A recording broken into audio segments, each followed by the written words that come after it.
विकसित भारत के लिए आत्मनिर्भर भारत बनाना बेहद जरूरी है। इसी कड़ी में जरूरी हो जाता है दलहन आत्मनिर्भरता के क्षेत्र में भी अव्वल रहना। जी हाँ, यही लक्ष्य रखा गया है। लक्ष्य ये भी है कि वर्ष 2025-26 से वर्ष 2030-31 तक दलहन उत्पादन को 350 लाख टन तक पहुंचाना। इस लक्ष्य के साथ विचार विमर्श तय था। जी हाँ, राष्ट्र स्तरीय विचार विमर्श के साथ रणनीति बैठक हुई और ये बैठक हो रही थी मध्य प्रदेश के सीहोर जिले के अमलाहा में। स्थान था ईकाडा और ईकाडा स्थल में है ऑडिटोरियम, जहां मौजूद थे माननीय केंद्रीय कृषि मंत्री श्री शिवराज सिंह चौहान। उनकी अध्यक्षता में इसे आयोजित किया गया और साथ में थे अन्य राज्यों के कृषि मंत्री। यहाँ तक कि ऑनलाइन भी कुछ कृषि मंत्रियों ने जुड़कर अपनी बात रखी थी और बताया था कि कैसे अपने अपने राज्यों में वे तैयारियां कर रहे हैं, कैसे वे किसानों को जागरूक कर रहे हैं, कैसे एक उन्नत बीज डाल के उन्नत बीजों को किसानों तक पहुंचा रहे हैं। इस विचार विमर्श के बाद, इस रणनीति बैठक के बाद संभवतः इस लक्ष्य को पाना आसान हो जाएगा। मैं एक बार फिर आपका स्वागत करता हूं और केवल इतना कह के कि यह बैठक एक कर्मकांड नहीं है, एक गंभीर कोशिश से हमारी दलहन आत्मनिर्भरता मिशन के टारगेट्स को पूरा करने की। और मेरा फर्म बिलीव है कि ये बैठकें दिल्ली नहीं, मैदान में होनी चाहिए। इतना कष्ट उठाकर इस बैठक में आए हुए मेरे सभी मंत्री साथीगण, आप सभी का स्वागत। हम प्रेजेंटेशन करेंगे दलहन मिशन का, तो जो जरूरी सुझाव है और वो सब पक्षों के चाहिए, बीज से लेके बाजार तक, तो सारे सुझाव आपके आमंत्रित होंगे। मेरा निवेदन इतना ही है कि एक्चुअली इसको इंप्लीमेंट करना हमको राज्यों में, तो प्रमुख राज्यों के माननीय मंत्रीगण हैं, वो भी अपने विचार प्रकट करेंगे और आपके विचार भी चाहिए और समय की सीमा है। दलहन में भारत विश्व में सबसे बड़ा उत्पादक है और सबसे बड़ा ही उपभोक्ता है। हम देख सकते हैं कि लगभग 30% दलहन का उत्पादन पूरे भारत में होता है और 30% से अधिक हम खपत करते हैं। और जो उत्पादन होता है वो उत्पादन हमारा पर्याप्त नहीं है। मैं इस स्लाइड के माध्यम से आपको बताना चाहता हूं कि पिछले वर्ष भारत ने 72 लाख मीट्रिक टन आयात किया। इसमें तूर भी है, उड़द भी है, मसूर भी है, चना भी है और इसके अलावा पीला मटर। आप देख सकते हैं कि लगभग हमने 20 से 25% इम्पोर्ट किया, अर्थात 100 में से 80% की हम अपना उत्पादन कर पाते हैं और 20% हमें बाहर के देशों पर निर्भर होना पड़ता है। और यही निर्भरता को कम करने के लिए ये आत्मनिर्भरता अभियान, आत्मनिर्भरता मिशन लॉन्च किया गया है और इसमें हम सबको अपना योगदान करना है। अब मैं मूंग की बात बताऊंगा। आप देख सकते हैं मूंग में 42% किसकी भागीदारी है? मध्य प्रदेश की। मैं धन्यवाद देना चाहूँगा और यहाँ उदाहरण भी लेना चाहूँगा हमारे माननीय मंत्री जी का। जब ये इस राज्य के मुख्यमंत्री थे तो इन्होंने ये विशेष अभियान चलाया।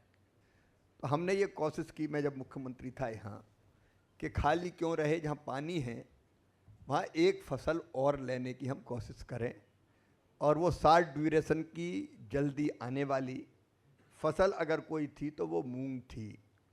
और इसलिए मध्य प्रदेश में धीरे धीरे पहले मूंग पर प्रयोग शुरू हुए और बाद में मूंग इतनी पैदा हो गई कि हमारे एसीएस अभी अशोक बैठे हुए हैं मध्य प्रदेश सरकार के, कि वो यहाँ समस्या बन गई, इतनी पैदा हो गई वो।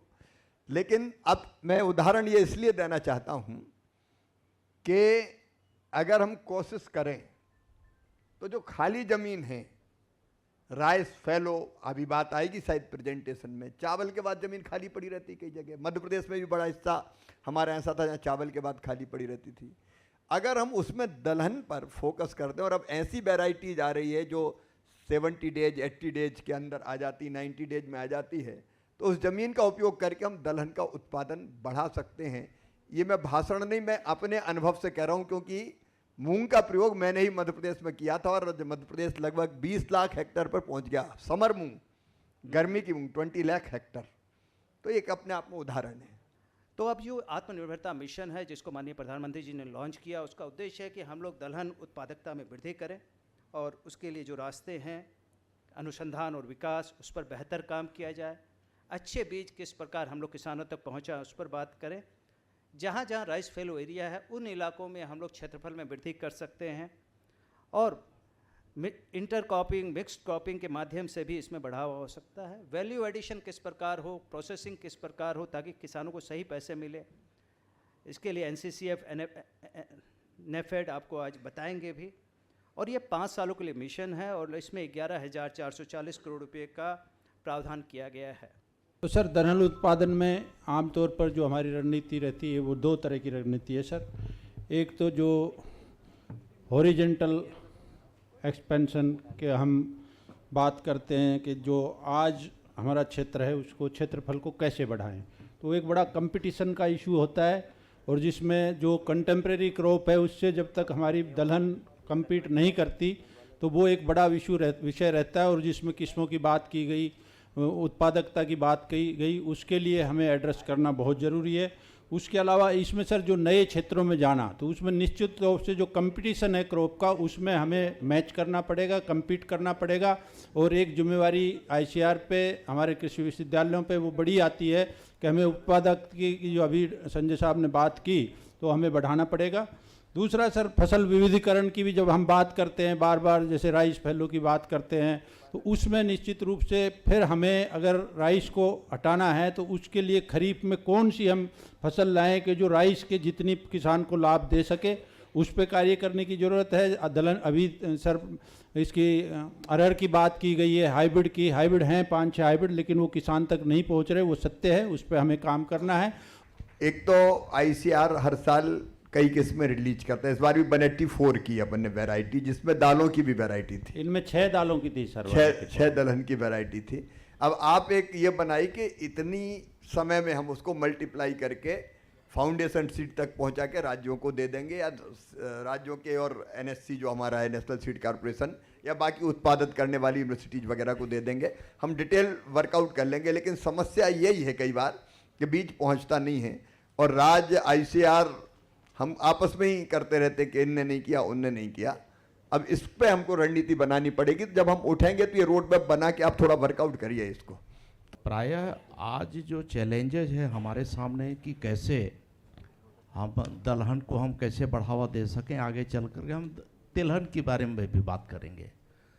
तो ये चिंता की बात तो है, लेकिन जिस प्रकार से माननीय देश के यशस्वी प्रधानमंत्री और आपका जो संकल्प है उस दिशा में जिस प्रकार से कदम उठाए जा रहे हैं, निश्चित ही हम वहाँ तक पहुँचने में हमारी सरकार की ओर से, छत्तीसगढ़ की ओर से किसी प्रकार की कमी हम नहीं छोड़ेंगे।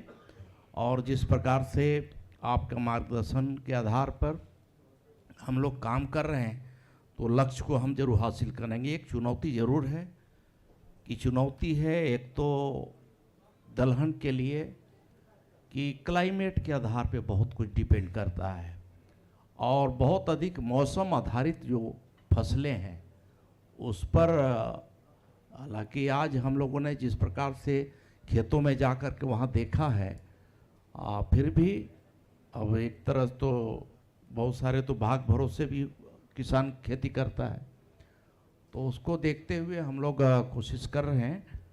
हमारे यहाँ चना, उड़द, मसूर और बाकी का पैदावार भी बढ़ाने की दिशा में एक धान का हमारे सामने बहुत बड़ा चैलेंज है। उन क्षेत्रों में बड़े मात्रा में जो 40 लाख जो हमारा हेक्टेयर है वो करीब धान का हमारा रकबा हो जाता है। उसमें से बहुत सारे आधे जो खेत है वो खाली हो जाते हैं। उस पर हम लोग विचार कर रहे हैं। आज जो दालें हैं जैसे मसूरी है, मसूर है और उड़द है, उसके ऊपर ये सम्मेलन है और उसको विदेशों से ना मंगाना पड़े इसलिए इस पे विचार किया आज राष्ट्रीय स्तर पे और बातचीत हुई। मैं समझता हूँ भाई हरियाणा प्रदेश से, मैं एग्रीकल्चर मिनिस्टर हूँ, हरियाणा प्रदेश का 1.3% हिस्सा सारा हिंदुस्तान के बराबर है, जो बहुत छोटा सा प्रदेश है।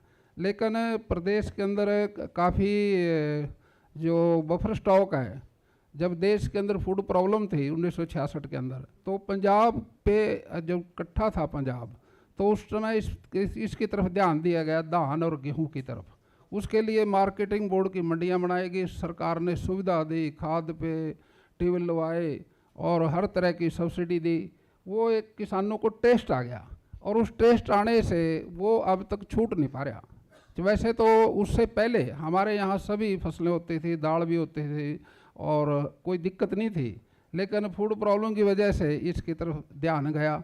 लेकिन आज हमारे देश की आबादी भी 140 करोड़ है, और उसका भी पूरा पाड़ना और बाहर से ना भी मंगाए, हम अपना और एक्सपोर्ट भी करें।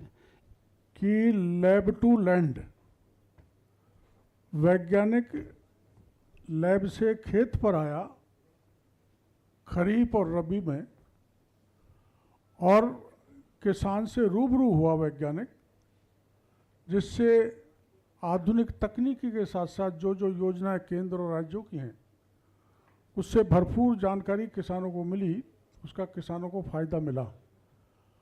इसी तरह से जो ये चिंतन मनन मीटिंग बैठक देश की राजधानी में हुआ करती थी, उसको राजधानी से चल के एक छोटे से जगह पर लाके सभी के बीच में बैठना हुआ, जिसमें मंत्रीगण हैं, स्टेक होल्डर्स भी हैं, अधिकारी हैं, वैज्ञानिक हैं। जो प्रैक्टिकल समस्या आती है, जिसका चर्चा माननीय मंत्री जी से हो गई, कि मिनी कट का समय पे मिलना बहुत जरूरी है। किसान के प्रबल पक्षधर श्रद्धेय शिवराज चौहान साहब, विभिन्न राज्यों से आए हुए कृषि मंत्रीगण, वैज्ञानिकगण, कृषि वैज्ञानिकगण, कृषि विभाग के वरिष्ठ पदाधिकारीगण और किसान भाइयों, मीडिया के साथियों, छायाकार बंधुओं, सबसे पहले मैं अपनी तरफ से और भारत के किसानों की तरफ से श्रद्धेय चौहान साहब का सादर स्वागत करते हैं, सादर अभिनंदन करते हैं कि शहर को छोड़ के देहात में, गांव में, सिरोहा जिले के गांव में इन्होंने अपनी विभाग के कमियों पर जो आप लोगों को बुलाए हैं और आपकी बात सुने हैं, हम चाहते हैं कि जिस तरह मध्य प्रदेश में सिरोहा जिले के गांव में बुलाए हैं, उसी तरह अन्य प्रदेशों में भी गांव में जाकर देखें और वहाँ की किसानों की राय, वहाँ के कृषि वैज्ञानिकों की राय क्या होती है। तो इनको मैं निमंत्रण देता हूँ, बिहार में आप तिथि समय निश्चित कीजिए और आइए और इसी तरह की बात सुनिए और उस पर काम कीजिए। माननीय मंत्री जी, जैसा कि मैंने कहा, हम बिहार से आते हैं और बिहार में खरीफ में अरहर, उड़द, रबी में चना और मसूर, मटर, और ग्रीष्म काल में मूंग, उड़द। बिहार का जो दलहन है, कैलेंडर विविध भावनाओं से भरपूर है। फिर भी हमें स्वीकार करना होगा कि दलहन के कुल मांग की आपूर्ति के लिए आज भी हमें बाहर से निर्भरता करना पड़ रहा है। माननीय मंत्री जी, आपके नेतृत्व में एक बहुत अच्छा प्रयास आपने किया है, और ये मैं कहूँ कि आज दिल्ली के एसी भवन से निकाल करके आपने मध्य प्रदेश के सुदूर इलाके में, गांव में आपने हम सब लोगों को लाया है। ये आपकी सोच को सैल्यूट करना चाहता हूँ। इसीलिए तो आपका नाम मैंने सुना, धरती पुत्र, बहुत बड़ी बात है। मैं तो बहुत, जब पहली दफ़ा आप सांसद हुए थे बाई इलेक्शन में, तो मैं भी बाई इलेक्शन में जीत के आया था। मैं उस समय से वॉच कर रहा हूँ, आपसे मेरी अच्छी मित्रता भी है, और यह सौभाग्य है कि बिहार को एक धरती पुत्र, किसान का बेटा, खुद किसान है, वो आज कृषि मंत्री के रूप में किसानों की चिंता कर रही है, और हमारी आमदनी और कैसे बढ़े उसकी चिंता कर रही है। समय तक हम अपनी आवश्यकता के लिए निर्भर रहते हैं। मित्रों, आज गुजरात ने पण अलग अलग जगह किसानों चना और तूर, अड़द, अलग अलग जे क्षेत्रों में, जिलों में जे फसल उगाते हैं। किसानों की, छोटे किसान वो बड़े किसान, वो हर कोई मेहनत खेत में करते रात दिन, अने ये दाल उगाते। चना ज़्यादा है, तुअर ये, अने गुजरात में गुजरात सरकार का स्पष्ट लक्ष्य किसान का बढ़ाने के प्रयास कर रहे हैं। मंत्री जी, मैं जिस स्टेट से आता हूँ, हमारी कहावत है, दाल रोटी खाना प्रभु के गुण गाना। इस वाक्य में बहुत बड़ा सार है। दाल रोटी खाना प्रभु के गुण गाना, यानी दाल रोटी में वो सब पौष्टिक तत्व है जो मनुष्य को परिश्रम करने के लिए भी और स्वस्थ रहने के लिए भी, इसमें सब चीज, इसमें पौष्टिक तत्व हैं। जो आज आपने जो ये चिंतन शिविर आपने रखा है, मैं कह सकता हूँ इस देश के लिए और इस दलहन में आत्मनिर्भर बनाने में एक मील का पत्थर साबित होगा। कि जैसे आज आपने हम सबको लाके फील्ड में लेके दिखाया किस तरह से खेती की जा सकती है, दलहन की खेती की जा सकती, कैसे उत्पादन बढ़ाई जा सकती है। केंद्र सरकार और राज्य सरकार अपने किसानों को अगर भेज के सीहोर में ट्रेनिंग प्राप्त करवा सके तो मेरे ख्याल से दलहन का उत्पादन देश भर में चारों तरफ बढ़ पाएगा। कुछ कठिनाइयां हैं और उम्मीद करता हूं कि भारत सरकार उसमें कुछ सहयोग भी करेगी।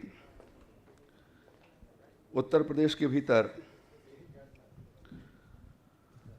लगभग 25.5 लाख हेक्टेयर के भीतर दलहन की खेती हो रही है। खरीफ में भी होती है, रबी में भी होती है, और जायद के लिए भी हम लोगों ने अभियान प्रदेश के भीतर शुरू किया है। और विगत वर्षों में लगभग 10 लाख मीट्रिक टन दलहन का उत्पादन बढ़ा है। 23 लाख मीट्रिक टन से बढ़कर के हम अब 30 लाख मीट्रिक टन के ऊपर उठे हैं। हमारा उम्मीद है कि इस साल जो प्रयास उत्तर प्रदेश सरकार ने किया है, 5 लाख हेक्टेयर में दलहन के खेती का विस्तार, यह हम लोगों ने इस खरीफ सीजन के पहले ही उत्तर प्रदेश के भीतर निर्धारित किया कि हम करेंगे। और उसके भीतर मेरा अनुमान है कि अब की बार उत्तर प्रदेश में 35 लाख मीट्रिक टन दलहन का उत्पादन होना चाहिए। चर्चा बहुत महत्वपूर्ण और बहुत उपयोगी रही है। अब उस पर से सीधे रोड मैप पे हम लोग बात करें।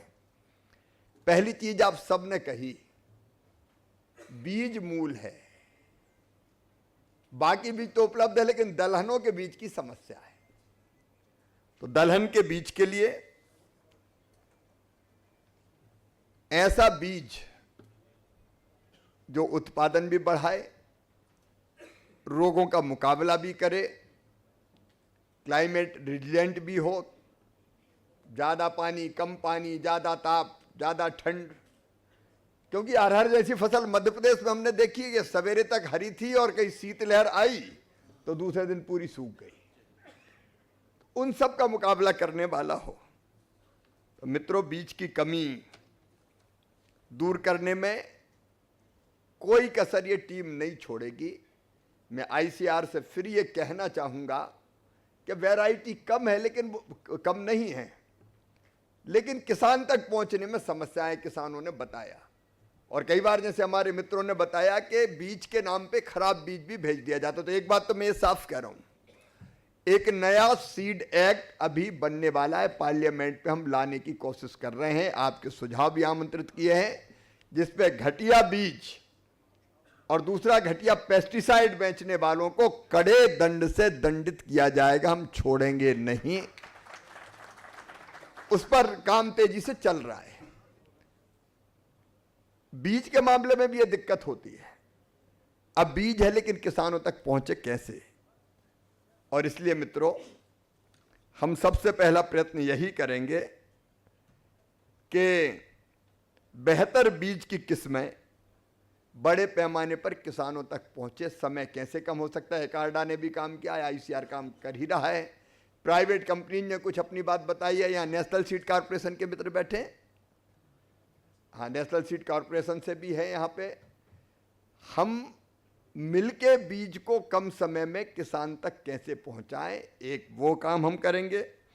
दूसरा, हमने ये कोशिश की कि रिसर्च और किसान के बीच गैप खत्म होना चाहिए। आज की ये बैठक यहाँ इसलिए की है कार्डा में, ये दिल्ली में हो जाती है, आने जाने में सुविधा रहती सबको, लेकिन जब तक हम खेत में नहीं जाएंगे, किसानों के बीच अगर वैज्ञानिक नहीं जाएंगे, रिसर्च नहीं जाएगी लैब टू लैंड, तो उसका ठीक से उपयोग हो ही नहीं सकता। इसलिए हम वहाँ से उठ के यहाँ आए हैं और यहाँ के प्रयोग हमने देखे।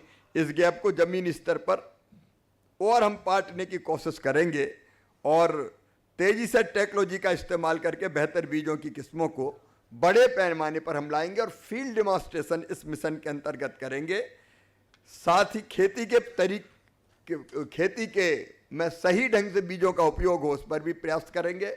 और बीज का उत्पादन अब यहाँ हो, जैसे एक्वार्डा यहाँ मार्गदर्शन करे किसानों को, हम बीज दें, वो बीज लगाए और वो बीज बनाए, खुद किसान बीज बनाए। हम बीज ग्राम भी बनाएंगे और किसानों को भी तैयार करेंगे कि वो देख रेख में बढ़िया बीजों का उत्पादन करे, अपने लिए भी और दूसरों को भी बीज बेचने का काम करे। और प्रति हेक्टेयर की दर से उसको 10,000 रुपया इसके लिए सहायता भी दी जाएगी। हम लोगों ने ये तय किया है इस मिशन के अंतर्गत। और लगभग 7,38,000 हेक्टेयर में सीधे किसान आधुनिक खेती करे दलहन की, उसके लिए डेमोन्स्ट्रेशन के जो फील्ड डेमोन्स्ट्रेशन किया जाएगा, इस पर हम काम करेंगे। रिसर्च को लेबोरेटरी में नहीं लेने देंगे, उसको किसान तक पहुंचाने का काम करेंगे। हम क्षेत्रफल भी बढ़ाएंगे, मतलब ज़्यादा क्षेत्र में कैसा है, सब ने कहा कि खाली ज़मीन, जैसे मध्य प्रदेश की उदाहरण आया, गर्मी में गेहूं काटने के बाद अप्रैल में, मई जून में खाली रहती थी, अब मूंग की फसल हो रही है। तो वैसे ही दलहन की फसल को राइस फैलो या खाली ज़मीन पर इंटरक्रॉपिंग, सबके सुझाव आए, इंटरक्रॉपिंग के माध्यम से भी बाकी क्रॉप्स के बीच हम लगाने का प्रयास करेंगे। क्लस्टर आधारित प्रदर्शन, पूरे पैकेज, प्रैक्टिस, मशीनीकरण की सहायता। मशीन की बात आई, मैं डिटेल में नहीं जाना चाहता। हम ऐसी मशीनें डेवलप कर रहे हैं जिसमें चना और मसूर को भी सीधे हाथ से काटने की जरूरत नहीं पड़े, सीधे मशीन काटे, नुकसान भी कम हो उसमें और खर्चा भी कम हो। कई बार मजदूर की समस्या होती है, हालांकि विकसित भारत जी राम जी में हमने 60 दिन सुरक्षित रखे किसानों के लिए कि उस समय उनको मजदूर मिल जाए, लेकिन हम इस बात को भी करने का प्रयास करेंगे। हमारा टारगेट है पूरा जो हमने तय किया है मिशन में, आप सबके साथ चर्चा करके 30-31 तक 310 लाख हेक्टेयर क्षेत्र बढ़ाकर उत्पादन 350 lakh metric ton, 350 lakh metric ton ये दलहन का किया जाएगा। और ये हम इस मिशन के माध्यम से पूरा करने का प्रयास करेंगे। जहां उस सभागार में मौजूद प्रगतिशील किसान थे, स्टेक होल्डर थे, तो मंच पर आसीन थे हमारे देश के केंद्रीय कृषि मंत्री श्री शिवराज सिंह चौहान, जो कि उस कार्यक्रम की अध्यक्षता कर रहे थे। साथ में सहभागिता थी अन्य राज्यों के कृषि मंत्री की और ओडिशा के उप मुख्यमंत्री भी वहां विराजमान थे। ये सारे ही लोग मिलकर, यानी दिग्गज मिलकर और अपने अनुभव के साथ वैज्ञानिक वहां शामिल होकर किसानों के लिए नई उन्नत बीज की जानकारी दे रहे थे। कैसे दाल उत्पादन में हम अग्रणी हो सकते हैं, इस पर विचार विमर्श किया गया। आपने देखा ही होगा कि किसान, प्रगतिशील किसान, सफल किसान कैसे अपनी बात को प्रमुखता से रख रहे थे और उन बातों को अच्छी तरह से कलमबद्ध कर रहे थे वहां मौजूद केंद्रीय कृषि मंत्री श्री शिवराज सिंह चौहान। जो कि बात बात में उसके मुख्य बिंदुओं को उल्लेखित कर रहे थे और बता रहे थे कि वो दिन जल्द ही आएगा, यानी 2030-31 तक हमारी सरकार का जो लक्ष्य है उसको अर्जित कर लिया जाएगा, यानी 350 लाख टन दाल का उत्पादन हमारे देश में होने लगेगा। और अब हम आयात पर निर्भरता को जल्द ही खत्म करने की कगार पर पहुंच रहे हैं। अमलाहा से निकला ये संदेश, किसान हित सुरक्षित और दलहन आत्मनिर्भरता का मार्ग सुनिश्चित। मुझे दीजिए यही इजाजत। नमस्कार।